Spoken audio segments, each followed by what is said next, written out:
So what's up, Jim? Oh, same old, same old. I stopped coming near you for a couple when I had that COVID. Yeah, I was a little worried about you, but Did you get the COVID? You think? I'm not sure. I got some of the symptoms of it. You said you couldn't taste, right? Yeah, I couldn't. And that was like taste. after me and you were together, right? Yeah. Man, I was worried. I didn't. You're a good dude. I didn't want to be responsible for hurting you, so I apologize if I gave you the COVID. No, it's okay. I mean, it could have came from anywhere. It could have been just the flu, but yeah, I got worried about you. You were showing up every day, and then.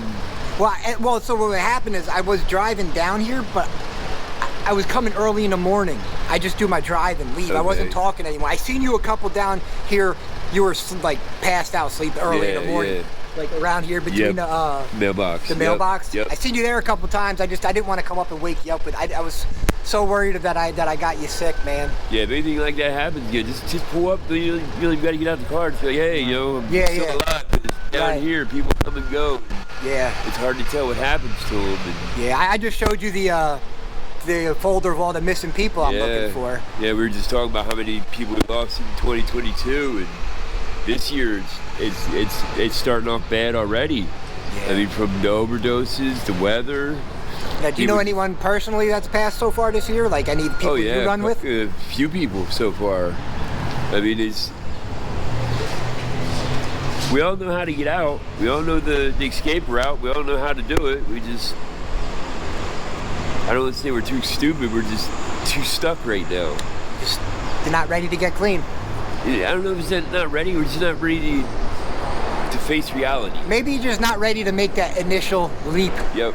Because with you, I think once you're in a program, in a rehab, I think you're going to do fucking amazing. Like, I think you could be a counselor at places, a tech, something like that. I think you'd be awesome at something like that. Appreciate that. Yeah, I just got to make that commitment. I don't want to be, half-ass, just go into it.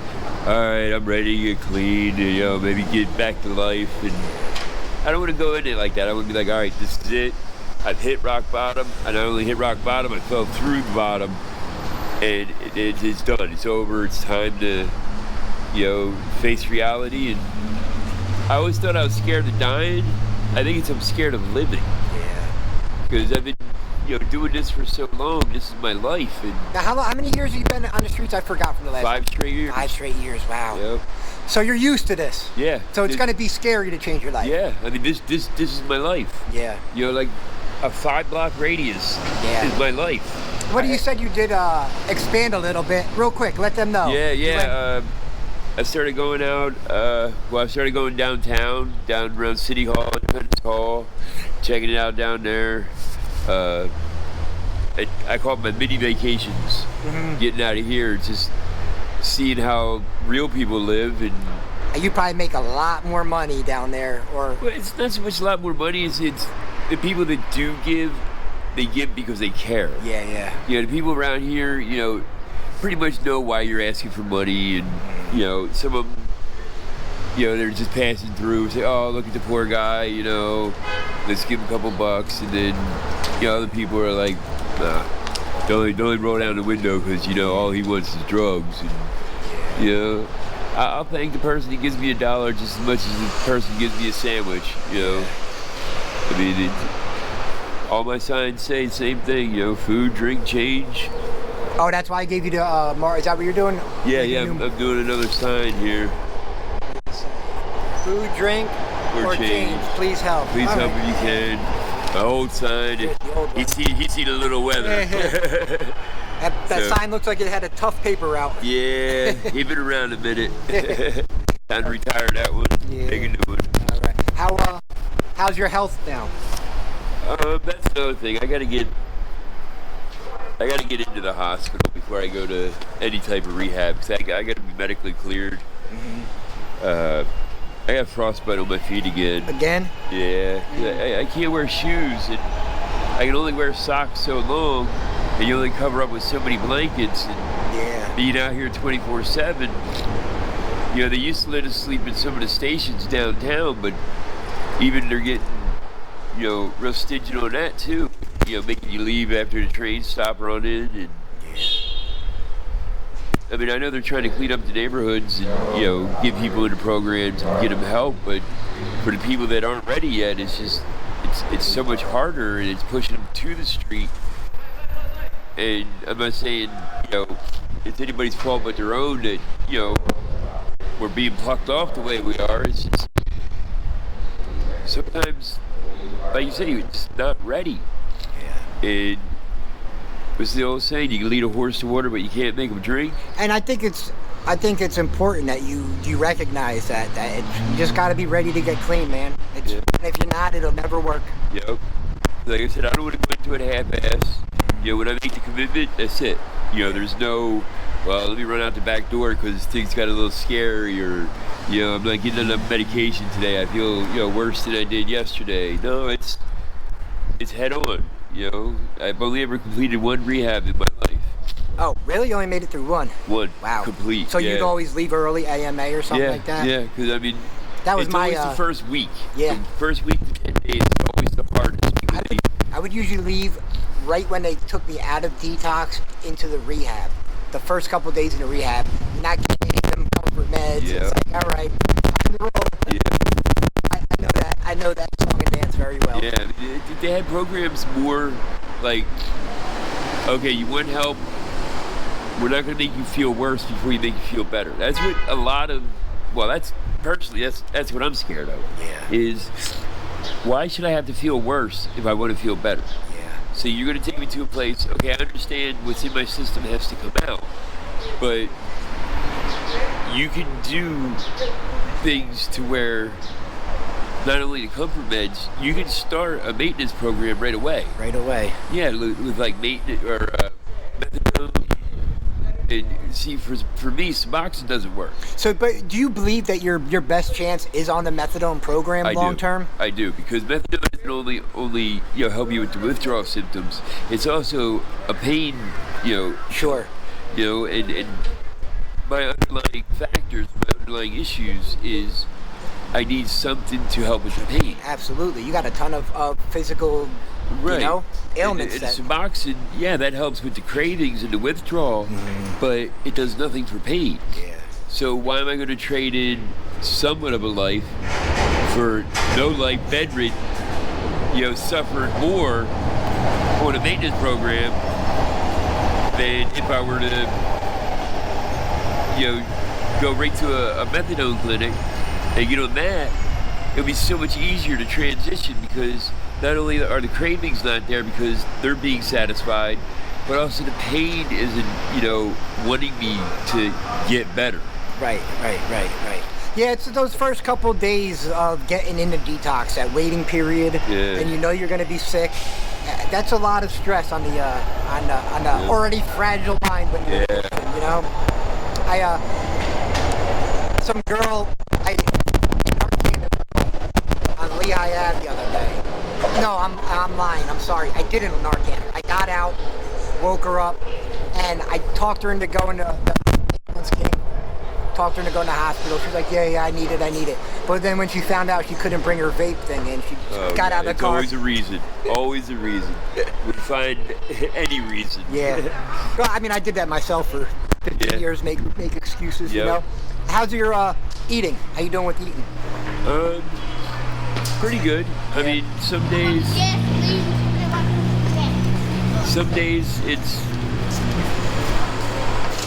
I can't get enough food. Other days I don't even want to look at food. Now, is that based on how you're feeling with the dope you put in or whatever? Exactly. So it's all based on how high you are that day, or how well you feel. Yeah, I mean, if I'm sick, if I'm going through withdrawal, I can't even look at food, let alone smell it. Yeah. But if I'm feeling okay, I don't have to be high. As long as I'm maintaining.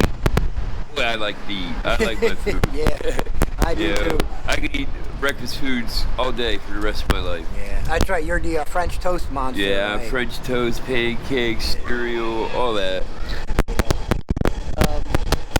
So where you been staying at night now? Down here still? Yeah, it's pretty much here. A couple nights I've been spending, if you can trick them, down at 15th Street and 30th Street. The security comes through after the trains stop. They say, all right, everybody out. You just take a good old time. Once they leave, they don't come back through. Okay. And they don't lock the gates. Right. So you just kind of mosey on back down, not get caught. You can stay there. But on the real cold nights, I think they kind of look the other way. Yeah. Because some of these nights are so brutal out here. Yeah, I can only imagine.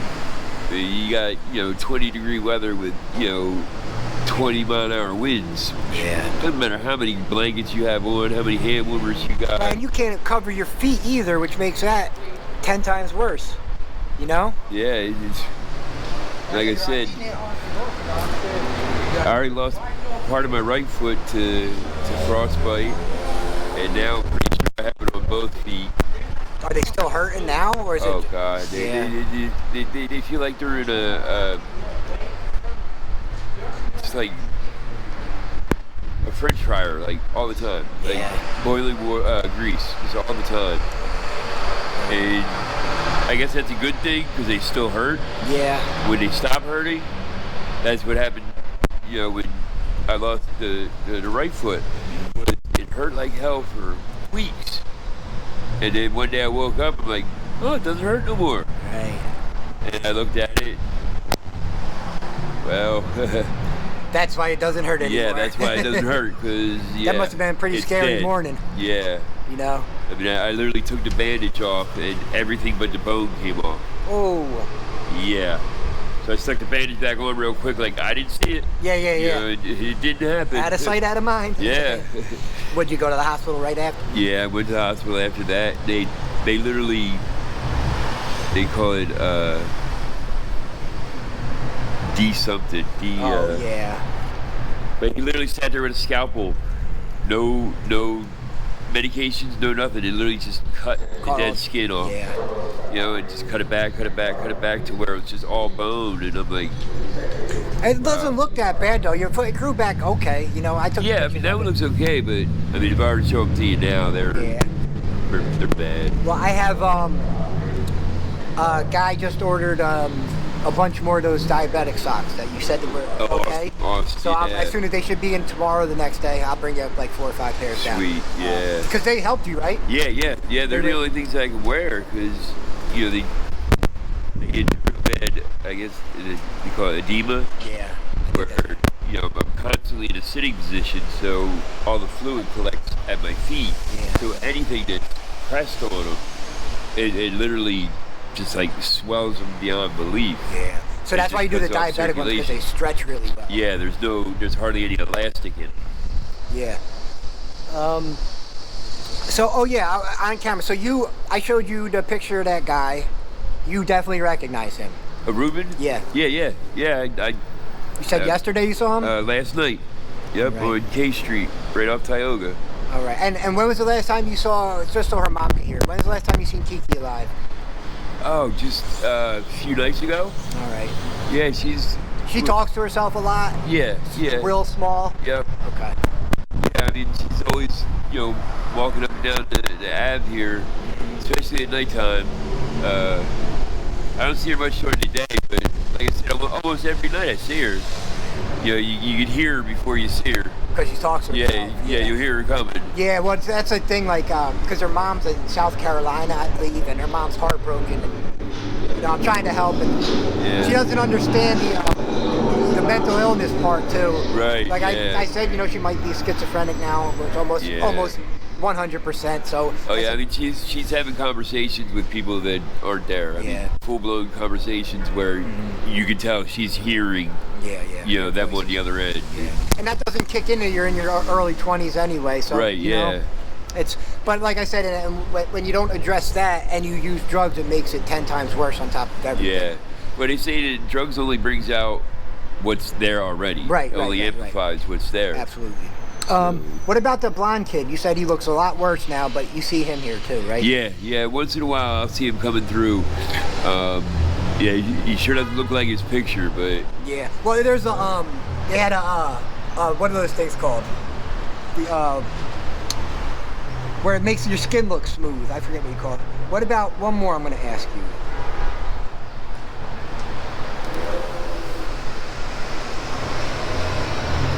Vicky, I think her name is.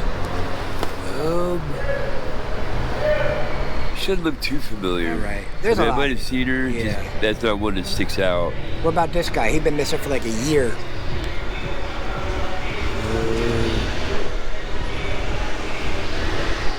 He looks a little familiar. Okay. I didn't. Maybe okay. down around K&A. Okay. Well, you said that one guy with the this guy. You say him on K&A too, right? Oh yeah. And you said he comes to this market. Yeah, he comes to this market over here, Jim's Market at Tioga, once in a while. Okay. I didn't realize. I didn't realize how many people were going to reach out to me to look for missing ones doing this. Like 30 people so far. What about this girl? One more. Which one? This girl. That one. It's the same girl. She got bald head now. Oh yeah. I've seen her. Anytime recently? I'd say in the past few weeks anyway. Okay. Yeah. All right. Like I said, I tell the people I can't bring their kids back to them. They don't want to come back, but at least letting them know they're alive. Yeah. You know? So a lot of people get upset. They just want to know if their kid's alive or dead, right, you know? Yeah. It's hard. All right. And we're going to set up that the walkthrough at some point. Yep. All right. I really want to do that. I think that'll be cool for the YouTube channel. Yeah. You know? Yeah, he's actually turning it into... He's trying to turn it into a home. Yeah. It's not abandoned, but it's not occupied, and the owner knows he's there, but nobody's supposed to be there. So he's, it's on the down low, but kind of looking after the place for the guy in a way. Just because the front of it used to be a business, and then he's living upstairs of it. Okay. So I think that would be good to do it a walkthrough to show people like how crazy it is, Yeah, no electricity, no running water. Yeah. I mean, you do the best you can with what you have. Yeah. And just because they got a roof over their head doesn't mean they're not still homeless. Yeah. Well, so the last 2.5 years that I got high, I was in an bando in Roxborough. It's horrible. It's just because you have it's better having a roof over your head and enclosed, but it is still freaking a hard life. Yep. You still got to worry about the elements. You still get cold. Rats are a big problem in bandos. You got rats. They carry disease, and then you have people trying to take over your bando. So, would you feel safer in a bando at night? You think? What's your? I don't think so, because I'd always be worried about. Okay, well, I found this place. Who else is going to come for it? Yeah. So you'd rather be out in the public, like? Yeah. Okay. I mean, at least out here, I'm not saying it's safer, but at least there's always some set of eyes on you. Yeah. Whether it's just people riding up and down the alley, or by chance cops ride by. There's always somebody. Because I mean, this is what is it? Vegas, the town that never sleeps. Yeah. This is the neighborhood that never sleeps. I say this is Disney World for drug addicts. Yeah, absolutely. All right. You have a good night, Jim. We will be doing it. All right. Like I said, there was a bunch of people wanting to follow up with you, see how you were doing. So this will be great for them. All right. I appreciate everybody out there.